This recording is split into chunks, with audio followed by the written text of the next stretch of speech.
Morning students. आज हम मानसिक योग्यता परीक्षा जो जवाहर नवोदय विद्यालय की प्रवेश परीक्षाओं में अपना महत्वपूर्ण रोल अदा करती है, ये आधे नंबरों की आती है। आधे नंबर का मतलब कि पूरा पेपर यदि 100 नंबर का है तो ये 50 नंबर की हमारे पास आती हैं।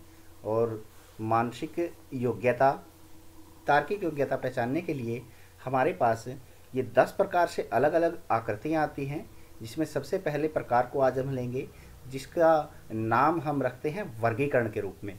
वर्गीकरण या असंगत को अलग करना। असंगत को अलग करने में क्या हमें मिलेगा, ये देखिए यहाँ पे। ये देखिए, यदि आप देखेंगे कि अभ्यास है, अभ्यास के नीचे जो ये लाइनें लिख रखी हैं, इनको एक बार ध्यान से पढ़ें। निर्देश जो हमें दे रखा है कि निम्नलिखित प्रत्येक प्रश्न में 4 आकृतियाँ ए, बी, सी तथा डी दी गई हैं। इन चारों आकृतियों में से 3 आकृतियाँ कुछ हद तक सदृश्य हैं तथा एक अलग है। अलग आकृति को चुनकर संलग्न पुस्तिका में प्रत्येक प्रश्न के आगे दिए गए बॉक्स में अंग्रेजी अक्षरांक में लिखें। अंग्रेजी अक्षर में आपको जो उत्तर पुस्तिका मिलेगी, संलग्न पुस्तिका, उसमें आपको ये लिखने हैं। अब इसमें हमें करना क्या है, ये हमारे पास इसको हल करने की विधि अभी मैं आपको बताऊंगा, लेकिन हमारे पास किस प्रकार से आ सकती हैं ये आकृतियाँ।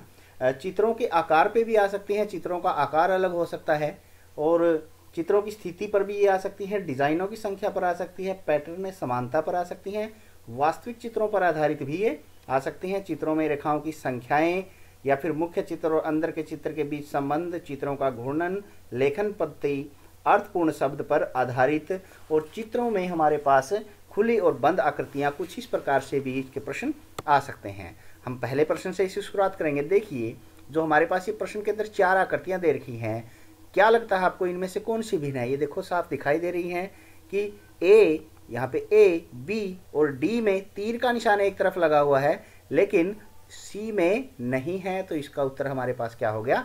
सी हो गया। ठीक है। अब यदि प्रश्न नंबर 2 को हम देखें, प्रश्न नंबर 2 में देखिए क्या है।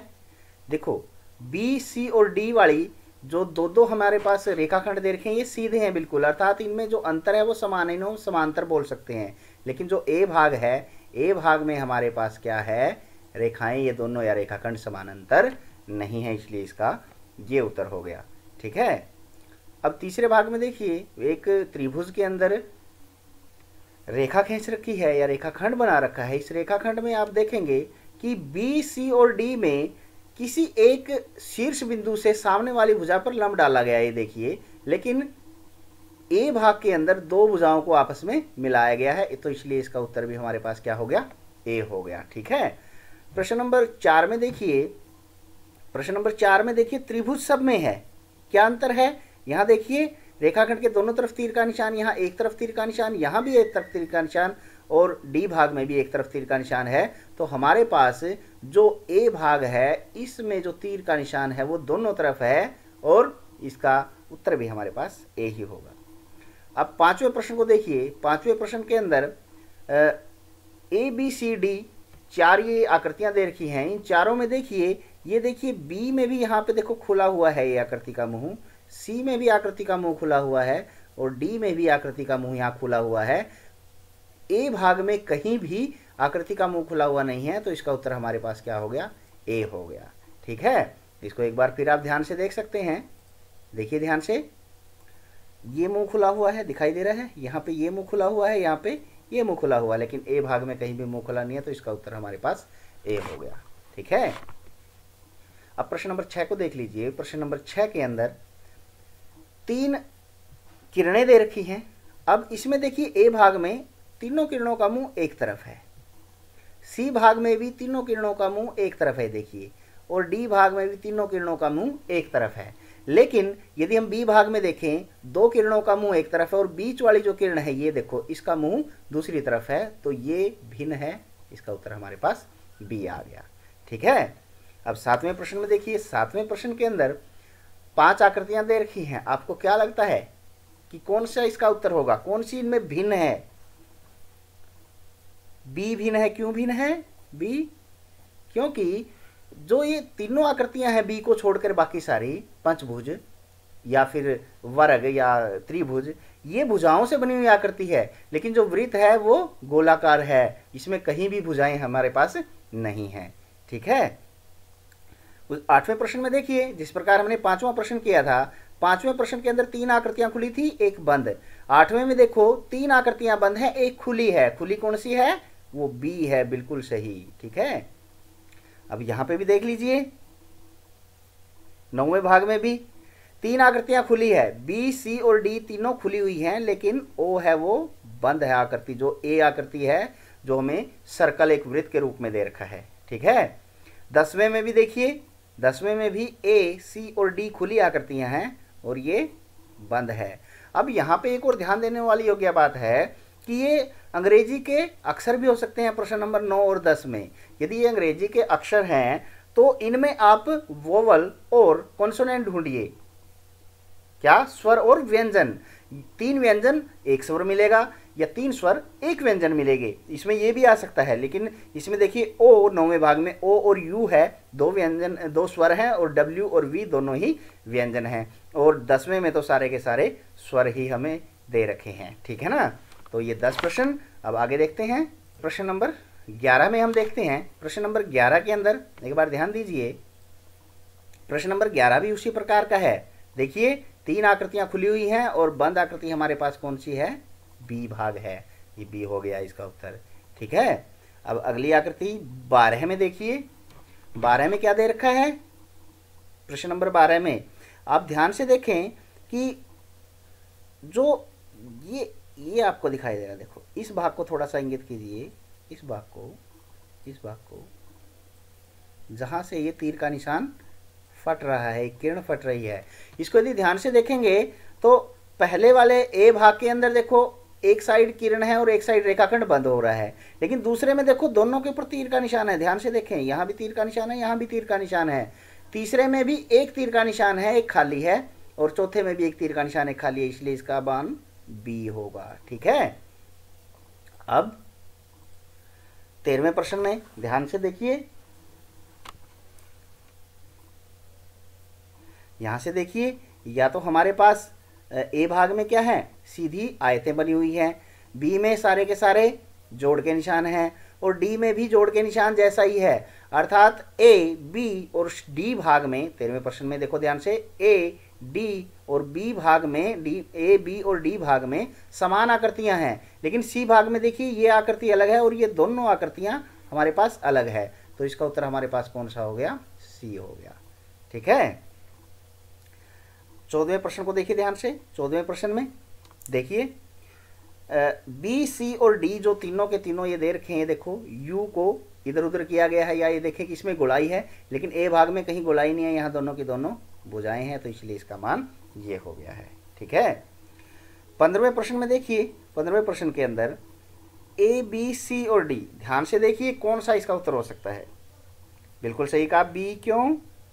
क्योंकि ए, सी और डी में हमारे पास रेखाओं से यू बना हुआ, देखो सेम आकृति है ये, बी ए अलग है, डब्ल्यू है। 22वें प्रश्न को देख लीजिए, आगे चलते रहेंगे हम। कौन सा अलग है? अब तो आपको पता लग गया होगा कौन सा? ए क्यों अलग है भाई? क्योंकि ए पूरी एक आकृति बनी हुई है, बाकी सब में देखिए यदि हमारे पास एक बीच के अंदर आयत है तो साइड में बी वाले में दोनों तरफ त्रिभुज हैं, सी वाले में दोनों तरफ आयत है, और डी वाले में दोनों तरफ क्या है? अंडे के आकार बने हुए हैं। ठीक है। 23वें में देखिए इसी प्रकार, 23वां में बिल्कुल ऐसा ही है। देखिए ये यदि यहाँ देखेंगे हम, सिर्फ लास्ट में देखिए इसका डी भाग को, ये यहाँ से जुड़ा हुआ है, लेकिन बाकी कोई भी ना ए भाग में, ना बी भाग में और ना सी भाग में ये जुड़ा हुआ नहीं है, तो इसका उत्तर क्या हो गया? हमारे पास डी हो गया। ठीक है। यहाँ से देखिए, अब इसका बिल्कुल विपरीत है 24वें प्रश्न में। इसके ए भाग को देखिए, बी भाग को देखिए और डी भाग को देखिए, ये पूरा एक ही है, लेकिन सी भाग के अंदर यहाँ से देखिए ये जुड़ा हुआ है, यहाँ पे भी ये हमारे पास अलग से जुड़ा हुआ दिखाई दे रहा है, तो इसका उत्तर हमारे पास क्या हो गया? सी हो गया। ठीक है। अब 25वें में देखिए, 25वां तो बिल्कुल सही दिखाई दे रहा है, सारे 90 डिग्री के हैं, लेकिन यहाँ पे देखिए ये 90 डिग्री के बीच में भी एक निशान लगा हुआ है। ठीक है। 26वें प्रश्न को देखिए। 26वें प्रश्न के अंदर देखो, हर आकृति के अंदर जो वृत्त है वो मिले हुए हैं, लेकिन सी आकृति में जो सी भाग है इसमें वृत्त मिले हुए नहीं हैं, अलग अलग हैं। ठीक है। 16वें प्रश्न को देखिए। 16वें प्रश्न के अंदर यहाँ पे कौन सी आकृति अलग है आपको दिखाई दे रही है? देखिए बिल्कुल सही कहा, क्योंकि सी है इसका भाग, क्योंकि कोनों से एक एक जो रेखाखंड है वो आके बीच में मिल रहा है, बाकी किसी में भी कोनों से नहीं आई हुई है कोई भी रेखाखंड। ठीक है। उसी प्रकार 17वें में देखिए। 17वें में तीन भागों में तो बिल्कुल शीर्षों से रेखाखंड आया हुआ है, लेकिन बी भाग के अंदर शीर्षों से नहीं है। थोड़ा थोड़ा अंतर मिलेगा सब में यदि ध्यान से देखेंगे तो। 27वें को देखिए। 27वें में आपको क्या मिलेगा? ध्यान से देखिए, सारे के सारे गोले पूरे हैं। देखो इसमें पूरे हैं, इसमें पूरे हैं, इसमें पूरे हैं, लेकिन बी भाग में क्या है वो काटे गए हैं गोले, बी भाग में आ गया। 28वें प्रश्न को ध्यान से देखिए। 28वें में हर भाग के अंदर तीन भागों में देखो, इसमें दोनों आकृतियां अलग हैं, इसमें भी दोनों आकृतियां अलग हैं, इसमें भी दोनों आकृतियां अलग हैं। ए भाग के अंदर दोनों आकृतियां क्या है वो समान है। ठीक है। 18वें प्रश्न को देखिए। 18वें प्रश्न के अंदर आपको दिखाई देगा कि ए भाग में, सी भाग में और डी भाग में जो लाइनें बीच में बनी हुई हैं वो किसी एक भुजा के समानांतर हैं, लेकिन बी में ऐसा नहीं है। बी में देखिए ध्यान से, लाइनें हैं जो अंदर वाली लाइनें बनी हुई हैं वो इधर आके टच कर रही हैं दूसरी रेखाओं को, लेकिन ए भाग में यदि देखेंगे तो सीधी है, सी में भी सीधी हैं और डी में भी सारी ऐसे ही सीधी हैं। इसमें एक ऐसे है तो एक ऐसे है, ये लाइनें अलग दे रखी हैं, तो इसका बी इसका उत्तर हो गया हमारे पास। 19वें प्रश्न में ध्यान से देखिए, सारी त्रिभुज के अंदर लाइनें बनी हुई हैं, एक ही है हमारे पास जो चतुर्भुज है, सीधा ही हमारे पास ए इसका उत्तर हो गया। 20वें प्रश्न को ध्यान से देखिए। 20वें प्रश्न में क्या हो सकता है? बी भाग में भी लाइनें ऐसे हैं, सी में भी लाइनें ऐसे बनी हुई हैं सारी, और डी में भी। ए भाग में ऊपर से नीचे की तरफ लाइनें हैं, तो ये इसका उत्तर हो गया। 21वें को ध्यान से देखिए, क्या अलग हो सकता है? जी हाँ बिल्कुल सही कहा, कौन सा? सी। क्यों? ए, बी और डी तीनों के अंदर वृत्त के अंदर बिंदी बनी हुई है, लेकिन सी भाग में वृत्त के अंदर त्रिभुज है। ठीक है। क्वेश्चन नंबर 29 को देखिए। छोटे बड़े दोनों समान है, छोटे बड़े दोनों समान है, छोटे बड़े दोनों समान है, किस कौन सा अलग है? सी अलग है भाग, ये। ठीक है। उसके बाद तीसरे प्रश्न को देखिए, कौन सा अलग आपको दिखाई दे रहा है? देखो ये भी दो बराबर भागों में बटा हुआ है, ये भी दो बराबर भागों में, और डी भी दो बराबर भागों में बटा हुआ है, सी दो बराबर भागों में बटा हुआ नहीं है, इसलिए इसका मान सी भाग हो गया। 31वें को ध्यान से देखिए। एक एक लाइन लगी है वृत्तों के बीच में, सिर्फ डी में क्या हुआ है? दो लाइनें लगी हुई हैं। हाँ। 32वें को ध्यान से देखिए, बच्चों के मतलब का है, क्या है बताइए, जल्दी बताइए। डी भाग है इसका उत्तर। क्यों है इसका उत्तर? देखो, क्योंकि डी भाग के अंदर ही पूरा का पूरा मुंह दिखाया गया है, दोनों आंखें हैं, नाक है और मुंह है। सी भाग में नाक नहीं है, बी भाग में मुंह नहीं है और ए भाग में एक आंख नहीं है। तो इस प्रकार से आपको वर्गीकरण में या असंगत इस प्रकार की आकृतियां मिलेंगी, जिसमें से एक आकृति अलग होगी और तीन आकृतियों के बीच कोई ना कोई संबंध होगा। तो ये आपने आज अच्छे से सीखा। अब आपके लिए काम दे रहा हूं मैं। इस काम के अंतर्गत आप देखेंगे कि आपको ये 33 से लेकर और 54 तक की जो आकृतियां दे रखी हैं, इनमें जो उत्तर है उसके ऊपर निशान लगा के हमारे पास जो कमेंट बॉक्स में डालना है। उसके बाद मैं आपको बताऊंगा कि क्या आपका उत्तर सही है या गलत है, और अगली वीडियो में इन्हीं आकृतियों को समझाया भी जाएगा। आपने बहुत ध्यान से अच्छे से इसको आशा है समझा होगा, और आप इसको करके कमेंट बॉक्स में कमेंट भी करेंगे और अगली वीडियो के लिए तैयार रहेंगे। तब तक के लिए बाय बाय।